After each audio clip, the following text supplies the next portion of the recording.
हम देख रहे हैं यूनिट 9 में पार्ट नंबर 2 में सूचना प्रौद्योगिकी।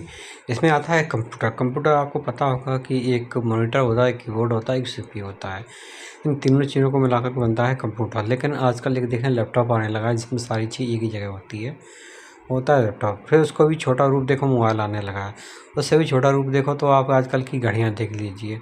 ये सारे एक तरह से कंप्यूटर हैं और सब एक से एक कंप्यूटर मतलब स्मार्ट कंप्यूटर है। तो इसमें देख लेते हैं आगे इसमें क्या होता है। कंप्यूटर फुल फॉर्म देखते हैं इसमें कंप्यूटर फुल फॉर्म का है। फुल फॉर्म है common operating machine particular use for tele technology education research. ठीक है ना।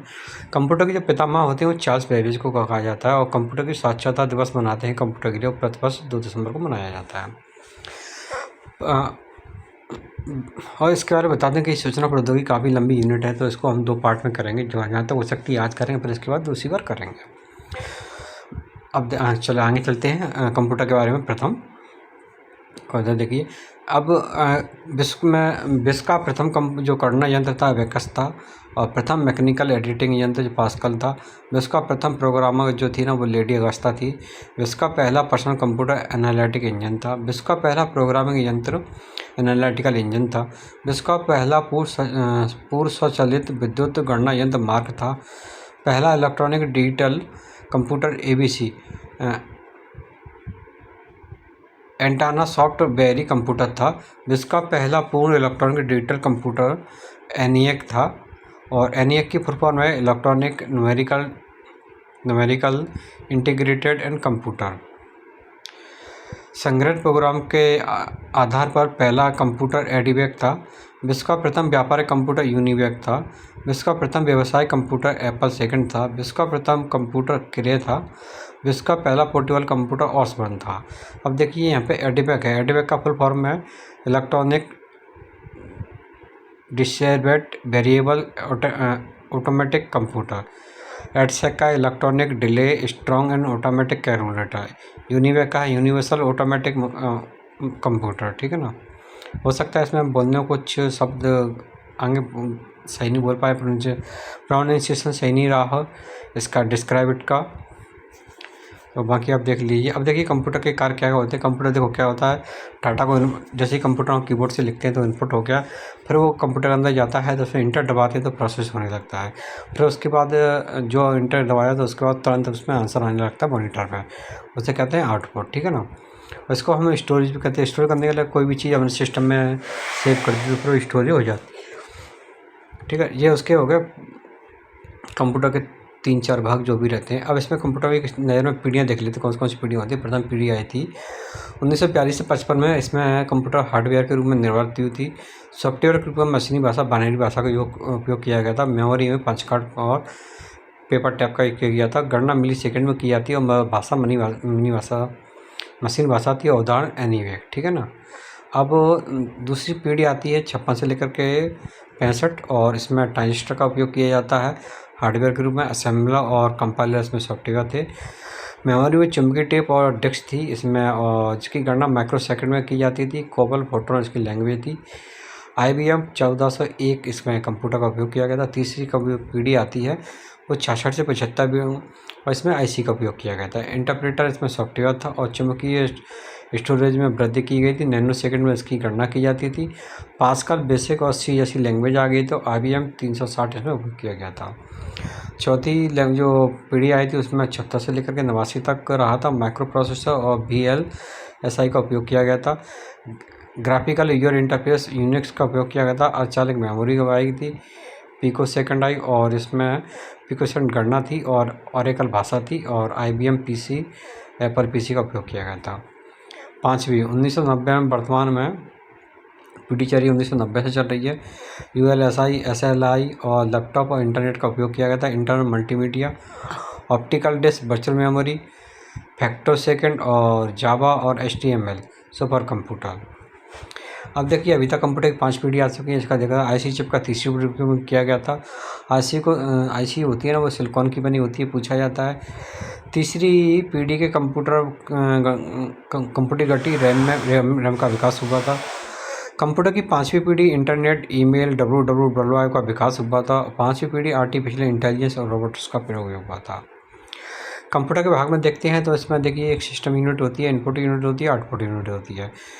सिस्टम यूनिट मतलब देखिए इसमें क्या क्या होता है। सिस्टम यूनिट में इसमें CPU आ जाएगा। CPU मस्तिष्क कहा जाता है, जिसको एक बॉक्स की तरह होता है, आपने देखा होगा CPU। इसमें कई सर्किट लगे रहते हैं, फिर उससे एक मदरबोर्ड भी जुड़ा रहता है। CPU में कंट्रोल यूनिट, अरिथमेटिकल यूनिट और मेमोरी ये चीज़ रहती हैं। अब इसके बाद कंट्रोल यूनिट आती है। कंट्रोल यूनिट सब प्रकार की जो आंतरिक क्रिया होती है इसके अंदर होती है। इनपुट आउटपुट नियंत्रण करता है, मेमोरी से प्रोग्राम पढ़ती है, उसकी व्याख्या करती है। ALU और मेमोरी को क्रिया संपन्न करने के लिए निर्देश देती है। अरिथमेटिकल लॉजिकल यूनिट, ALU में एक ऐसा इलेक्ट्रॉनिक सर्किट होता है जो गणितीय गणना के लिए करने में सक्षम होता है। अंक गणितीय क्रियाओं में जोड़ और गुणा भाग शामिल होता है। मेमोरी यूनिट, मेमोरी कंप्यूटर में डाटा निर्देशों को संग्रह करने की क्षमता जो कंप्यूटर मेमोरी कहलाती है। बिना मेमोरी के कंप्यूटर कार्य नहीं कर सकता। मेमोरी में प्रत्येक स्थान की एक पहचान होती है, इसे एड्रेस कहा जाता है। मेमोरी एक अचालक चिप होती है। नोट चर्चा से विस्तार, चलिए इसकी चर्चा आगे विस्तार से की जाएगी। इसमें लिख दिया इनपुट क्या रहता है कि कमांड देते हैं, इसे इनपुट कहा जाता है। इसे कमांड किससे दे सकते हैं हम? कीबोर्ड से दे सकते हैं, माउस से दे सकते हैं। जॉयस्टिक जो आपने देखा होगा पहले क्या है, दुकानें रहती थी वो खेलने के लिए, उसमें एक डंडी ऐसा लगा रहता था, उसे हिलाते थे और बच्चे काफ़ी खेल खेलते थे। जॉयस्टिक माना होता है। एक स्कैनर होता है, आजकल देखा भी होगा आपने स्कैनर। तो फ्लॉपी डिस्क, बारकोड रीडर आप जाएंगे तो मॉल में वो स्कैन करते हैं कोई भी चीज़, बारकोड रीडर। आउटपुट रीडर क्या होती है? कोई भी चीज़ बाहर आना, जैसे कि प्रिंटर के द्वारा कोई चीज़ बाहर आ रही है, आउटपुट हो गया। मॉनिटर पर कोई चीज़ आ रही बाहर आ रही है, साउंड बाहर आ रहा है, आउटपुट हो गया। इसके अलावा देख लेते हैं प्लॉटर क्या होता है आपका? आजकल आपने देखा होगा बहुत सारे बैनर लगे रहते हैं, बाहर आप रोड पे जाएंगे किसी चीज़ का प्रचार हो रहा है, नेताओं के प्रचार के लगे हैं। आजकल कोई जैसे जन्माष्टमी आ रही है तो उसका लग जाता है बहुत बड़ा पोस्टर। गणेश चतुर्थी आ रही है तो उसका लग जाता है। तो उसके लिए ये प्लॉटर का उपयोग किया था बनाने के लिए। आउटपुट इनपुट पोर्ट क्या कर सकते हैं, देख लेते हैं कौन कौन सी चीज़ होती है।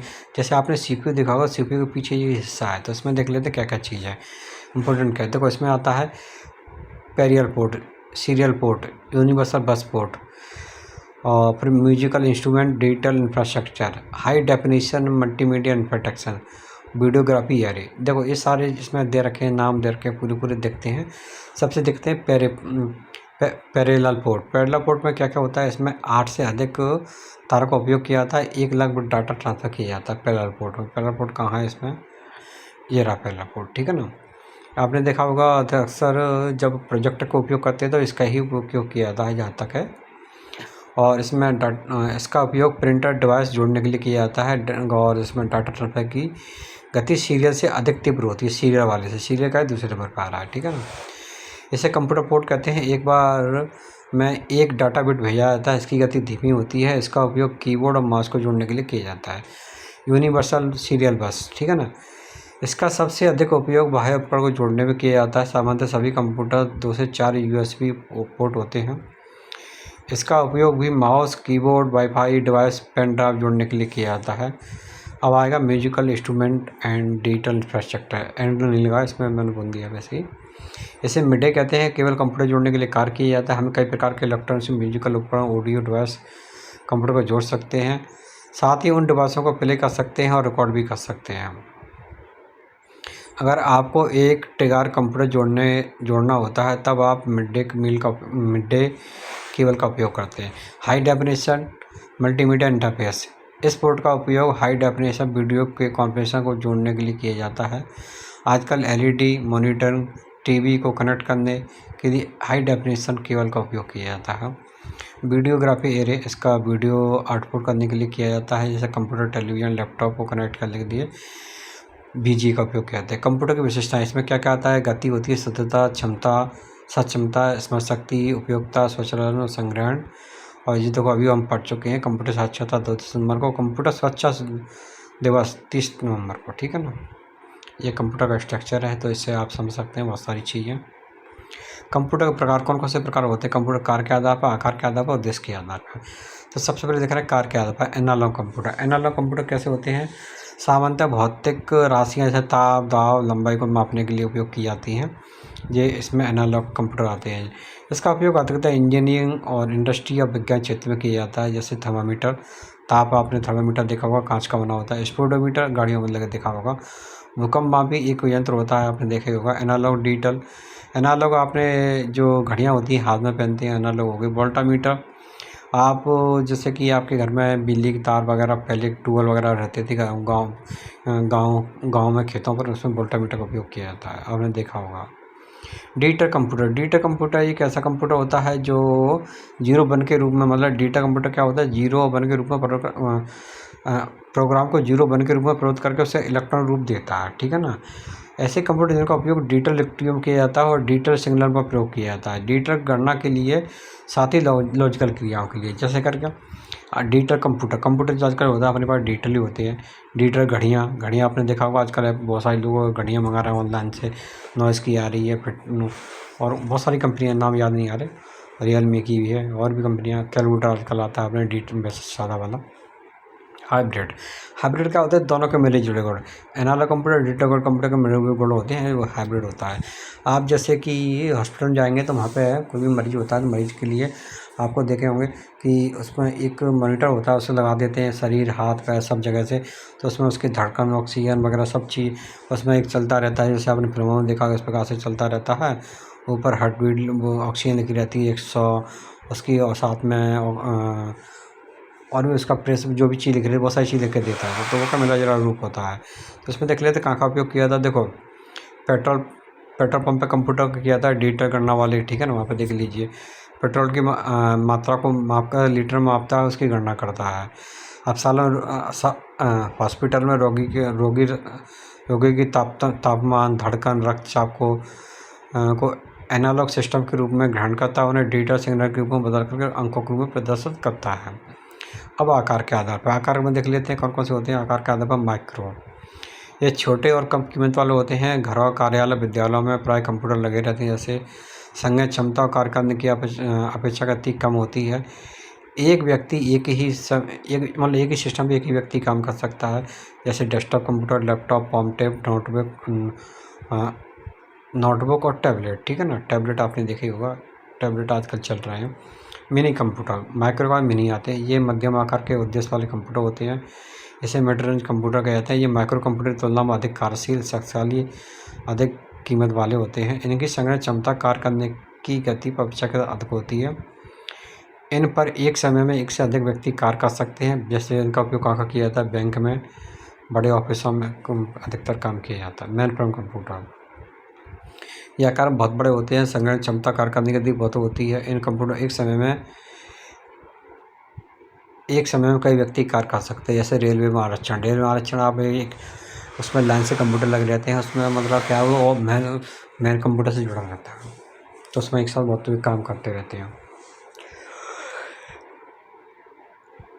आप किसी बीमा कंपनी में जाएंगे वहाँ देख लीजिए, अनुसंधान में जहाँ जाएंगे वहाँ देख लीजिए, एयरपोर्ट पर देख लीजिए। सुपर कंप्यूटर आजकल सुना ही होगा, आपके इसका बताने की जरूरत नहीं, फिर भी सुपर कंप्यूटर बहुत जो गणना करने में बहुत तीव्र होता है, जैसे कि वैज्ञानिक अनुसंधान, मौसम में, अंतरिक्ष अनुसंधान में, रक्षा क्षेत्र में, नाभिकीय क्षेत्रों में। आजकल आप देखते हैं कि आपके तुरंत बरसात वगैरह जब बहुत ज़्यादा तेज़ होती है, तुरंत आपके मोबाइल में मैसेज आ जाता है, एक नाम डल के कि बहुत सा बरसात होने वाली है, आपके जिलों के नाम लेके जाएंगे, इतनी तेज़ हवा चलेगी, इतनी ह्यूमिडिटी रहेगी, सब चीज़ लिखा जाता है मैसेज में आजकल। जिसके टॉप सुपर कंप्यूटर कौन कौन से देख लेते हैं। फ्रंटियर है, फुगाकू है, लूमी है, लियोनार्डो है, समिट है, सेरा है, सनबे, ताईहू लाइट है, पलमटर है, सेलेन है, ट्यान है। समाचार पन्ना में रहा परम बिग्रेगा सीडेक द्वारा 2022 में बनाया गया सुपर कंप्यूटर। सामान्य उद्देश्य के आधार पर देखते हैं। सामान्य उद्देश्य के आधार पर कंप्यूटर, ऐसे कंप्यूटर जिनका उद्देश्य दस्तावेज तैयार करना, डाटाबेस बनाने आदि के लिए किया जाता है, सामान्य उद्देश्य कंप्यूटर कहलाते हैं। डेस्कटॉप कंप्यूटर और लैपटॉप, नोटबुक। विशेष उद्देश्य के लिए किए जाने वाले कंप्यूटर, ऐसे कंप्यूटर जिनका उपयोग विशिष्ट कार्यों, अंतरिक्ष यानों, मौसम विज्ञान, उपग्रह आदि में किया जाता है, विशिष्ट उद्देश्य कंप्यूटर कहलाते हैं। Main frame computer, super computer, embedded computer. Bharat में सुपर कंप्यूटर का विकास। भारत में सुपर कंप्यूटर का जो विकास हुआ था विजय भाटकर के द्वारा हुआ था। भारत में सुपर कंप्यूटर 1980 में NAL के द्वारा निर्मित फ्लो सॉल्वर कंप्यूटर के माध्यम से हुई थी। NAL नेशनल एरोनॉटिक लेबोरेटरी थी और CDEC centre for development advance computer Pune में है और बार्क IIT मुंबई में। CDEC की भूमिका centre for development of advance computing, इसका फुल फॉर्म है। 1988 में इसकी स्थापना की गई पुणे में। भारत का पहला सुपर कंप्यूटर परम 8000 1991 में CDEC के द्वारा बनाया गया था। सुपर कंप्यूटर के साथ ही CDEC ने पारस और परल नाम के 2 सॉफ्टवेयर बनाए जो सुपर कंप्यूटर से संबंधित थे। ठीक है ना। भारत के सुपर कंप्यूटर कौन कौन से? परम सिद्धि, प्रत्युष, मिहिर, आदित्य, किरे, X30, शरत, परम युवा, सेकंड, पदम, परम शिवाय, एका, अनुपम, पेशा। कंप्यूटर की सीमा ऐसे खर्चीले, बुद्धिहीन, विद्युत की निर्भरता और वायरस का खतरा, यह की सीमा मतलब क्या है ना, लिमिटेशन है। भारत में बने सुपर कंप्यूटर कहाँ है? परम शक्ति कहाँ बना है? खड़गपुर में बना है। परम कामरू गुवाहाटी में बना है। परम गंगा IIT रुड़की में बना है और परम अनंत गांधीनगर में बना है। मैं कंप्यूटर से जुड़े अन्य महत्वपूर्ण तथ्य देख लेते हैं। कंप्यूटर से जुड़े भौतिक भाग जिन्हें हम देख सकते हैं, छू सकते हैं, हार्डवेयर कहलाते हैं, और ऐसे प्रोग्राम जिन्हें हम देख नहीं सकते और छू नहीं सकते उनको क्या कहते हैं? सॉफ्टवेयर कहते हैं। ठीक है। कंप्यूटर कार्य करने के लिए दिए गए निर्देशों को प्रोग्राम कहते हैं। कंप्यूटर के विकास में 5 पीढ़ियों में व्यक्त किया गया है। यूजर को मशीन भाषा में बदलने के लिए ट्रांसलेटर सॉफ्टवेयर की आवश्यकता होती है। कंप्यूटर भाषाओं को मुख्यतः 3 भागों में बांटा है: निम्न स्तरीय, असेंबली, उच्च स्तरीय। सॉफ्टवेयर मुख्यतः 2 प्रकार के होते हैं: system software, application software. Compiler, interpreter, assembler और ऑपरेटिंग सिस्टम उदाहरण। सेम्यूर क्रे को विश्व में सुपर कंप्यूटर का जनक कहा जाता है। विजय पांडुरंग भाटकर को भारत का सुपर कंप्यूटर जनक कहा जाता है। कंप्यूटर निर्माण में प्रसिद्धि के कारण बेंगलोर को भारत की सिलिकॉन वैली कहा जाता है। अब इसका उपयोग कहाँ किया जाता है? आपको पता है कंप्यूटर का उपयोग कहाँ किया जाता है, आप जानते हैं अच्छी तरह से। कंप्यूटर के इनपुट डिवाइस जिससे कि कंप्यूटर को डाटा देते हैं, देख लेते हैं। देखो, आपने सुना होगा mouse, keyboard, joystick, light pen, track ball, touch screen, scanner, barcoder, OCR, OMR, biometric आजकल चल रहा है, माइक्रोफोन। ठीक है ना। सब एक एक करके देखते हैं। ठीक। कीबोर्ड आपने देखा होगा, उसमें बटन होते हैं 101 से लेकर 100 तक के बटन होते हैं। सामान्य 104 बटन होते हैं और किसी में 108 भी होते हैं। कि जिसकी खोज की गई थी क्रिस्टोफर लैथम सॉलेज ने किया था कीबोर्ड की स्थापना खोज। कीबोर्ड 3 प्रकार के होते हैं। देखो ये कौन कौन से होते हैं देख लेते हैं। Virtual on keyboard, on screen keyboard, virtual keyboard, wireless keyboard. Keyboard की प्रमुख की अल्फ़ाबेट होती है, न्यूमेरिक होती हैं। इसमें अल्फ़ाबेट मतलब ABCD हो गई, न्यूमेरिक 1 2 3 हो गए। फंक्शन की 12 होती हैं, 1 से लेकर 12 तक। मॉडिफायर की जिसमें कि शिफ्ट होता है, अल्टर होता है और कल्टर होता है, ये हो गए शिफ्ट की मॉडिफायर की। इन की का उपयोग कैसे करते हैं? जैसे शिफ्ट की को दबाया, इसके साथ हम एक बटन दबाएंगे तो एक बटन पे 2 चीज़ छपी रहती हैं। एक नंबर पे आप जैसे 2 नंबर है, 2 नंबर पे आपको हैज भी छपा होगा, @ छपा होगा। अगर शिफ्ट छोड़ देंगे तो शायद सब 2 ही आएगा। ठीक है ना, शायद नहीं, कन्फर्म 2 आएगा। टॉगल की, कुछ बटन एक बार दबाने पे ऑन और दोबारा दबाने पे ऑफ हो जाते हैं, उन्हें टॉगल की कहते हैं, जैसे कैप्स लॉक, नन लॉक और स्क्रॉल लॉक। ठीक है ना। अब होते हैं माउस तो आपने देखा ही होगा, इसकी खोज देख लेते हैं। डगलस C इंजेबर्ट ने की थी। इसका पूरा नाम manually operate utility for selecting equipment है। ट्रैक बॉल माउस के नीचे होती है, लाल से वो लगती रहती है, ट्रैक बॉल कहलाई जाती है। ठीक है ना। जॉयस्टिक ये प्रकार से खिलों में रहता था, पहले खेल चलते थे, उसमें अधिकतर लोग यूज़ करते थे खिलों के लिए जॉयस्टिक।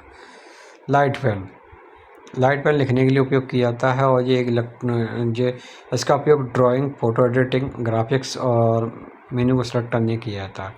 टच स्क्रीन, आजकल आपने टच स्क्रीन देख रहे हैं, मोबाइल हुई है टच की स्क्रीन है। ठीक है ना, आजकल हर जगह उपयोग हो रहा है। वेब कैम, भैया ये देखो वेब कैम, आपको पता ही है कैमरा कोई भी वो इनपुट का काम करता है। माइक्रोफोन जिसे हम बोलते हैं माइक्रोफोन। स्कैनर, कोई भी चीज़ को हम क्या कहते हैं स्कैन करते हैं। फ्लैट बेड, डम scanner, headed scanner, seat scanner, सब बहुत प्रकार के स्कैनर होते हैं। Optical mark reader, optical mark reader आपने देखा होगा कि विश्व प्रकार के संकेत चिन्हों को पढ़ने के लिए कंप्यूटर का उपयोग है। मतलब वस्तुनिष्ठ से उत्तर पुस्तिकाओं को जांचने के लिए। आपने जैसे कि आप पेपर देने जाते हो एसएससी, बैंक, रेलवे किसी का, तो उसमें कॉपी भरते हैं ना, उस कॉपी के भी चेक कैसे किया जाता है, इसी तरह से किया जाता है। डिजिटल कैमरा, भैया कैमरा आप अगर फ़ोटो खींचेंगे तो उसे लैपटॉप में लेंगे नहीं लेंगे, तो इनपुट हो गया वो भी। बार कोड रीडर, आप कहीं भी जाएँ सीधे कोई भी चीज़ खरीदो बाज़ार में, तो उस पर एक लंबा सा कोड डंडी से खींची रहती है, इस प्रकार से ऐसे ऐसे करके, तो उसको क्या है ना ये लेता है व्यक्ति को मॉल में और उसको स्कैन कर लेता है। स्कैन करता है तो उसका तुरंत दाम फाम सब चीज़ आ जाती है। मैग्नेटिक इंक करेक्टर रीडर, आपने चेक में देखा होगा, चेक में कुछ नंबर लिख रहे हैं तो उसे क्या कहता है बुक, चेक और ड्राफ्ट में इस प्रकार की सुविधा रहती है, उसे स्कैन करने के लिए आता है। Optical character recognisation, optical character recognisation ये इसका ये स्कैन किए गए टेक्स्ट डॉक्यूमेंट को पहचान करके वर्ड पर से टेक्स्ट में बदलता है ताकि कंप्यूटर में एडिट किया जा सके। आप कोई भी चीज़ ले, आजकल क्या करते हैं, आप मतलब PDF ले लिए, PDF को चेंज करना है या वर्ड फाइल है, वर्ड फाइल को चेंज करना है तो ये ऑप्टिकल करेक्टर रिकॉग्निशन का उपयोग किया जाएगा। बायोमेट्रिक, आप अंगूठा लगाते हैं, वो भी इनपुट डिवाइस का काम है। इलेक्ट्रॉनिक कार्ड रीडर, आप कहीं भी जाते हैं दुकान पे कोई भी चीज़ खरीदते हैं फिर उसका पेमेंट करते हैं तो वहाँ पे ATM कार्ड स्वैप करते हैं, तो उसके लिए ये मशीन आती है, इसे POS बोलते हैं, क्या बोलते हैं आपने सुना ही होगा, पेमेंट ऑफ ऐसे कुछ बोला जाता है, सोच क्या बोला जाता है। ECR की सहायता से बारकोड, चमकीय strip, computer chip, embed plastic card को पढ़ा जाता है। देखो इसकी सहायता से, ठीक है ना। ATM कार्ड इसका अच्छा उदाहरण है। क्रेडिट कार्ड, ATM कार्ड वाला है, क्रेडिट कार्ड, ATM में आगे ATM कर सकते हैं। कंप्यूटर डिवाइस, देखो कंप्यूटर डिवाइस में इनपुट हुआ, अब आउटपुट आ गया। आउटपुट देखो हार्ड कॉपी आउटपुट और soft copy output. Monitor, projector, speaker, ये क्या है, सॉफ्ट कॉपी। और हार्डवेयर, मॉनिटर में कोई चीज़ दिखाई देती है, प्रोजेक्टर से कोई चीज़ दिखाई देती है, स्पीकर से सुन सकते हैं, ये हो गया सॉफ्ट कॉपी। प्रिंटर से प्रिंट बाहर आती है, प्लॉटर से भी भाई बड़े बड़े बैनर बाहर आते हैं। आउटपुट डिवाइस, आउटपुट डिवाइस में देखो कौन कौन से हैं, मॉनिटर हो जाएगा, प्लॉटर स्पीकर हो जाएगा, प्रोजेक्टर हो जाएगा, हेडफोन हो जाएगा। अब मॉनिटर देखो आपने देखा होगा इस प्रकार से मॉनिटर होता है, इसमें कोई भी चीज़ देख सकते हैं, वीडियो वगैरह अच्छी तरह से। मॉनिटर की गुणवत्ता कैसे आती है, पिक्सल में आती है, रेजोल्यूशन में आती है, और रिफ्रेश रेट में आती है, रिस्पॉन्स टाइम में आती है, ठीक है ना। अब देख लेते हैं डॉट पिच किस प्रकार से होते हैं और पिक्सल किस प्रकार से होते हैं। पिक्सल पूरे देखो, पिक्सल मॉनिटर पर दिखाई देने वाली प्रत्येक सूचना या छोटे छोटे चमकीले बिंदुओं की से बनी, जिसे डॉट या पिक्सल कहा जाता है। इमेज की सबसे छोटी यूनिट, ठीक है। रेजोल्यूशन क्या होता है, डिस्प्ले को समायोजित किया जाता है। रेजोल्यूशन क्या होता है, 15 इंच के SAVAG रेजोल्यूटर को, मतलब 15 इंच जो सिस्टम वगैरह होते हैं उसको रेजोल्यूशन करने के लिए क्या होता है, 1024 पिक्सल किया जाता है अच्छी क्वालिटी करने के लिए। डॉट पिच, 2 पिक्सल की दूरी की डॉट पिच कहते हैं। रिफ्रेश रेट, एक आपने देखा होगा कि मोबाइल में कितनी रिफ्रेश रेट रहता है, मोबाइल 120, 160, 140 रिफ्रेश रेट के आते हैं, ऐसे सिस्टम में भी लिखा रहता है रिफ्रेश रेट। स्पष्टता, किसी पिक्सल द्वारा एक रंग को बदलकर दूसरा रंग प्रदर्शित करने में लगा रिस्पॉन्स टाइम कहलाता है। प्रिंटर आउटपुट का उदाहरण है। प्लॉटर आउटपुट का उदाहरण है। इसके साथ चार्ट, ग्राफ, मानचित्र आदि बनाए जाते हैं। स्क्रीन प्रोजेक्टर, यह भी आउटपुट का उदाहरण है। स्पीकर, यह भी आउटपुट का उदाहरण है, ठीक है ना। हेडफोन कान में लगा के सुनते, भैया आउटपुट का उदाहरण है। इनपुट आउटपुट डिवाइस, देखो इसमें क्या है, मॉडेम, फैक्स और टच स्क्रीन, ये दोनों का मिला जुला रूप है, बाकी सब दोनों बांट दिए गए इधर उधर। मॉडेम 2 शब्दों से, मॉड्यूलेटर और डिमोडुलेटर से मिलकर बना है। मॉडेम के माध्यम से जब डिजिटल सिग्नल को एनालॉग सिग्नल में परिवर्तित किया जाता है तो इस प्रक्रिया को मॉड्यूलेशन कहा जाता है। अब क्या हुआ, जुदा हो गया, जैसे हमने किसी चीज़ को, जैसे कि कहीं से मॉडेम कहाँ उपयोग किया जाता है, इंटरनेट के लिए वही उपयोग किया जाता है घरों में, तो कहीं से तो एक तो नेट आएगा, तो क्या घर में मॉडेम लगा लेते हैं। और मॉडेम के माध्यम से जब एनालॉग डिजिटल में परिवर्तित किया था इस प्रक्रिया को डिमोड्यूलेशन कहते हैं। मॉडेम मॉडेम मॉड्यूलेशन डिमोड्यूलेशन संक्षिप्त रूप है, दोनों शब्द की कार्यप्रणाली को दर्शाता है। अब देखिए ये कोई एक सर्वर हुआ, सर्वर से कोई सिग्नल गया। अब सिग्नल चलो छोड़ो, इसलिए अच्छा उदाहरण दे रखा है कि हम यहाँ से कोई संदेश भेजा इस साइड से, ठीक है ना। अब क्या होगा, वो एनालॉग जो डिजिटल था वो एनालॉग में बदल गया। एनालॉग गया फिर यहाँ पे सिस्टम में पहुँचा तो एनालॉग फिर क्या होगा, डिजिटल में बदल जाएगा। तो इसी प्रक्रिया को पहले क्या मॉड्यूलेशन, फिर यहाँ पे वो चेंज हुआ दोबारा से तो डिमॉड्यूलेशन। देखो लिखा है यहाँ पर ऊपर। मेमोरी, कंप्यूटर की मेमोरी, भैया मेमोरी कर पाए होती है दो तीन प्रकार की होती है। पहले में मेमोरी, कैश मेमोरी। तो मेमोरी देख लेते हैं। कंप्यूटर वो स्थान जहाँ सूचना को अस्थायी समय के लिए स्टोर किया जाता है, मेमोरी कहलाती है। कंप्यूटर मेमोरी मस्तिष्क की तरह कार्य करता है। जब मेमोरी डाटा कुछ समय के लिए स्टोर किया जाता है तो स्थायी मेमोरी कहते हैं, जैसे राम। जब मेमोरी डाटा को अधिक समय के लिए स्टोर किया जाता है तो इससे स्थायी मेमोरी कहते हैं, रोम। मेमोरी को हम सामान्यतः 3 भागों में विभाजित कर सकते हैं, प्राथमिक, आंतरिक, अर्धचालक और मुख्य मेमोरी। प्राथमिक मेमोरी को क्या कहते हैं, प्राइमरी कहते हैं, इंटरनल कहते हैं, सेमीकंडक्टर कहते हैं, मेन मेमोरी कहते हैं। सेकेंडरी को कहते हैं एक्सटर्नल और ऑक्सिलरी। कैसे प्राथमिक द्वितीय के दोनों में रखा जाता है, क्या इसको प्राथमिक मेमोरी। कंप्यूटर का ऑपरेटिंग सिस्टम अपने काम को करने के लिए सर्वप्रथम जिस मेमोरी का उपयोग करते हैं प्राथमिक मेमोरी कहा जाता है। इसे मुख्य memory, internal memory, semiconductor memory कहा जाता है। इस मेमोरी को सीपीयू डायरेक्ट एक्सेस करता है। कोई भी कंप्यूटर प्राथमिक मेमोरी के बिना कार्य नहीं कर सकता। प्राथमिक मेमोरी को 2 भागों में बांटा जाता है, रैम और रोम में। Primary memory volatile, non volatile, static और डायनेमिक। नॉन वोलेटाइल में कौन कौन सी होती है, रोम होती है, इसमें पी रोम, ईपी रोम और ट्रिपल ई रोम।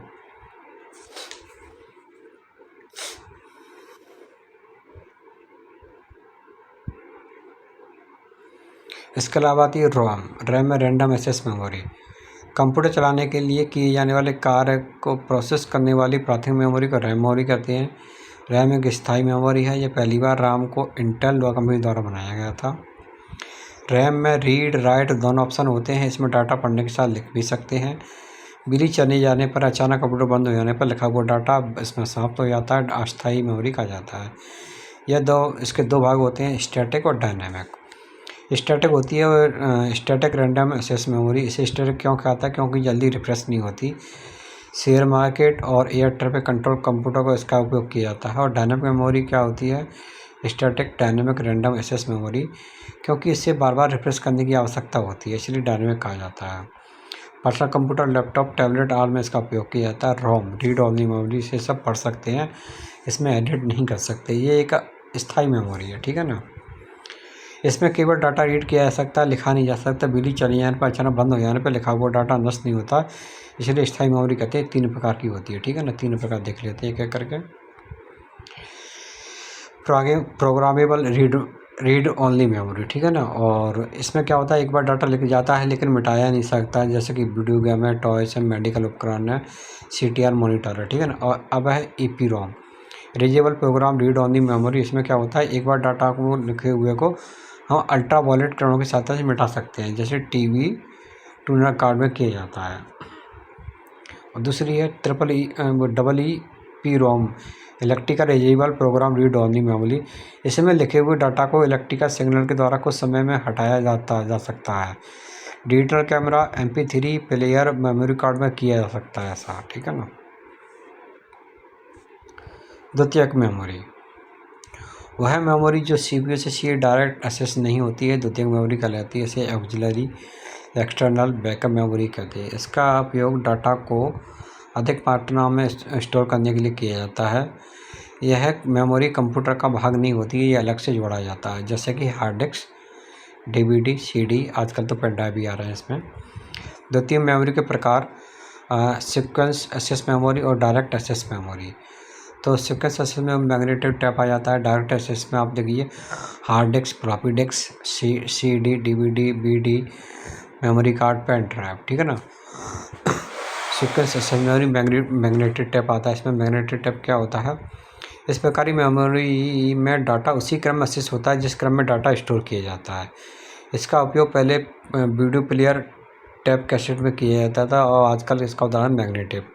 आपने पहले वो एक ये देखी होगी कैसेट होती थी, इसमें आप कोई भी गाना स्टोर कर देते तो फिर क्या ये बजती थी ना, तो बजते इसमें गाना फिक्स रहता था कि पहले ये गाना आएगा तो वही गाना आएगा, वो चेंज नहीं हो सकता। फिर इसको पलट के लगाते थे, फिर दूसरा गाना चलने लगता था। तो ये 2 तरह से चलती थी। मैग्नेटिक यह सबसे पहले निर्मित होने वाली मैग्नेटिक मेमोरी है। इसे पॉलिएस्टर फीता के साथ में आयरन ऑक्साइड का लेपन किया जाता है। इसका उपयोग डिजिटल एनालॉग डाटा को स्टोर करने के लिए किया जाता है। मैग्नेटिक टेप का डायरेक्ट एक्सेस मेमोरी, इस प्रकार की मेमोरी किसी भी डाटा को क्रम में एक्सेस और स्टोर किया जाता है, जैसे hard disk, floppy disk, DVD, pen drive. प्रमुख डायरेक्ट एक्सेस मेमोरी का वर्णन हार्ड डिस्क है। हार्ड डिस्क आपने देखी होगी इस प्रकार की होती है और पहले हार्ड डिस्क IBM कंपनी ने बनाई थी। इसकी स्टोरेज क्षमता 5 MB थी, वर्तमान में 22 TB तक पहुंच गई है। Hard disc speed revolution per minute में मापी जाती है, हार्ड डिस्क की जो स्पीड होती है। और मार्केट में हार्ड डिस्क का निर्माण कंपनी में जैसे Western Digital, Seagate technology, Toshiba, EMC corporation, Quantum, Hitachi आदि कंपनियां हैं। फ्लॉपी डिस्क, यह माइलर प्लास्टिक से बनी होती वृत्ताकार डिस्क होती है। ये दोनों तरफ से मैग्नेटिक पदार्थ का लेपन होता है, ये वाली है ये, ठीक है ना। इसका प्रयोग कम डाटा प्रोग्राम को स्टोर करने के लिए किया जाता है। वर्तमान में इसका स्थान पेन ड्राइव ने ले लिया है, जैसे 8 इंच 200 की वाट की, 5 इंच 1.2, 3.5, 2.8 लगभग होती थी।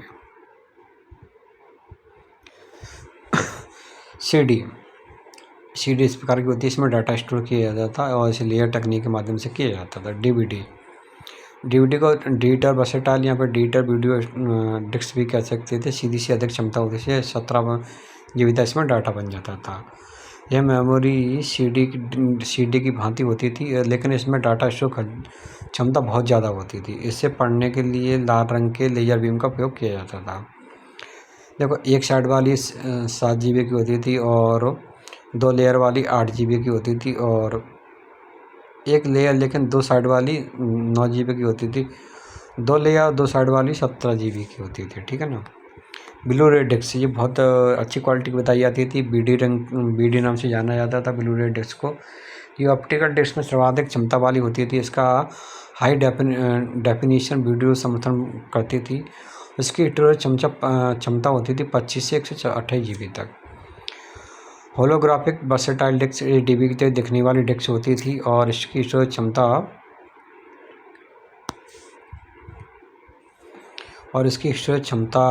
कहाँ गई, DVD, इसमें इसकी स्टोरेज क्षमता TB में होती थी। इसे स्टोरेज करने के लिए लाल रंग के लेयर बीम का उपयोग किया जाता था।